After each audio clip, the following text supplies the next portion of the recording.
Et là, ce moment va être lunaire, lunaire, espace.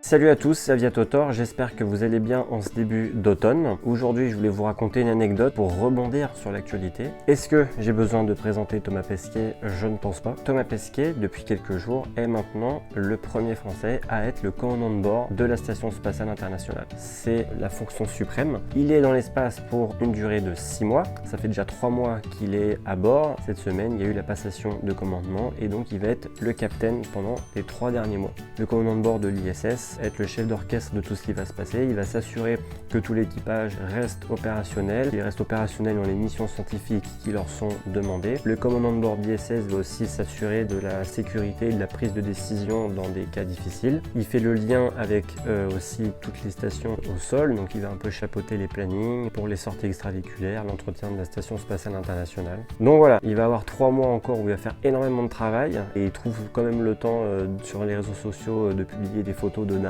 Et voilà, ça va être le seul gars sur son carnet de vol, enfin l'un des très rares en tout cas, à avoir type d'appareil, Station Spatiale Internationale, fonction à bord, commandant de bord, durée du vol, 6 mois. On est donc très loin des 40 minutes de vol en DR400, la fois où j'ai eu l'occasion de pouvoir rencontrer Thomas Pesquet. C'était maintenant il y a quelques années à la soirée annuelle d'une association aéronautique. L'invité exceptionnel de l'année, c'était Thomas Pesquet. Donc l'association, tous les ans, ils font une sorte d'assemblée générale et ils invitent une personnalité aéronautique qui a marqué l'année. Thomas Pesquet revenait de son premier vol dans l'espace, qui avait déjà duré 6 mois. Donc il en revenait, évidemment, donc il avait marqué l'actualité. Il avait évidemment... Donc il est invité. Et là, quand tu vois sur le mail que c'est Thomas Pesquet qui est invité, tu te dis bon, qu'est-ce que j'ai à faire ce soir-là? Je vais essayer de me libérer. Et tu vas direct. C'est un événement où on était assez nombreux, on était peut-être 250, 300 personnes. Les gens sont contents de se retrouver, les gens discutent entre eux. Il est là, il est à côté de la scène où il va prendre un peu la parole. Il monte sur scène, donc standing ovation, il salue les gens de l'association le salue, tout le monde le félicite. Et à partir de ce moment-là, il prend la parole pour une petite conférence, 40-45 minutes. Et là, ce moment va être lunaire, espace. Là, il va parler des missions scientifiques. Les missions scientifiques qu'ils font, elles sont d'une complexité extrême. Ils sont à la fois médecins, chirurgiens, scientifiques de haut niveau, astronautes, voilà, ils sont techniciens, ils savent tout faire. Globalement, il y avait dans l'une des missions comment faire pousser des salades et des légumes frais dans l'espace. Il y avait aussi des études sur des cellules souches de corps humain pour voir aussi leur développement en apesanteur. T'écoutes ça, tu comprends rien, hein. Enfin, c'est juste incroyable les styles de mission qu'ils ont à bord. Il nous parle aussi de sa première sortie extravéhiculaire. Il parle du sas qui s'ouvre, il dit là tu regardes en bas et il y a la Terre en dessous. Apparemment la Terre n'est pas plate, mais il dit c'est très impressionnant.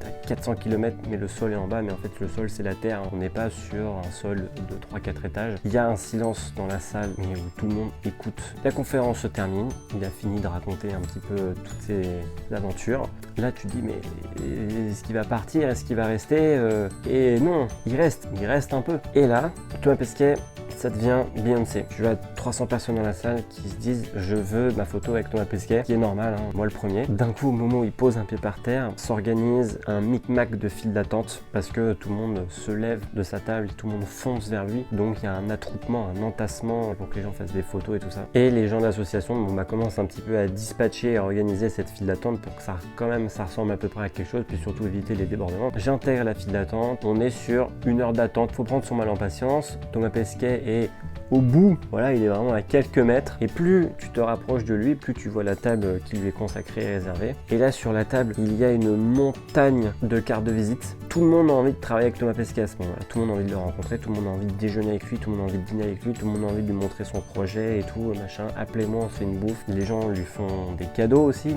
Il reçoit des bouquins, des fleurs, à manger, il reçoit plein de trucs. Et du coup arrive le moment fatidique où ça se rapproche. Je suis à quelques mètres de lui et là, plus ou moins mon tour arrive. Et là, je me retrouve devant lui et là, je suis En fait, je fais bonjour, mais je sais pas quoi lui raconter. Tu te dis, il a raconté plein de trucs pendant 1 heure. Les informations qu'il a expliquées sont incroyables. Et là, on dit, moi, lundi matin, à 8 h sur le périph', ça peut être dangereux, quoi. Mais ça s'arrête là. Le moment était tellement étrange que je me souviens pas vraiment ce que je lui ai raconté. On a dû parler rapidement aviation. Et lui, en rigolant, il dit, il dit voilà, tout est possible un peu dans la vie.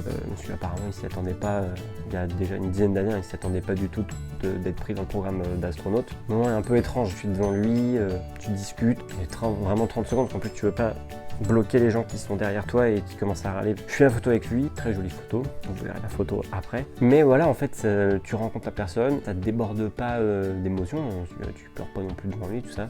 Vraiment très gentil, hyper abordable. Bonne soirée, merci, bonne soirée, vous aussi, quoi. Et puis ouais, tu t'en vas. Alors attention, je dis pas, genre là, demain, il me voit, il me reconnaît. Je pense qu'il me reconnaîtra pas du tout, vu le millier de personnes qu'il doit rencontrer chaque année. Mais moi, je m'en souviens, là, je sais que je l'ai vu. À l'issue de ça, je crois qu'il a dû rester encore un petit moment à la soirée, puis après, il est reparti tranquillement. Et puis bon, voilà, la soirée annuelle continue sur d'autres horizons. Donc voilà, c'était bref, mais c'était juste pour vous raconter la petite fois où j'ai rencontré Thomas Pesquet, parce que ça fait partie des rares occasions, je pense, où on peut le rencontrer une fois dans sa vie. Si vous l'avez déjà rencontré, n'hésitez pas à me dire en dessous où c'est que vous l'avez rencontré, quand et comment, et peut-être qu'on fera un concours d'anecdotes sur comment j'ai rencontré Thomas Pesquet. Si vous ne l'avez pas encore rencontré, n'hésitez pas à aussi dire quand et comment vous aimeriez le rencontrer. En attendant, je vous dis à très vite, à bientôt pour d'autres projets, et surtout, prenez soin de vous.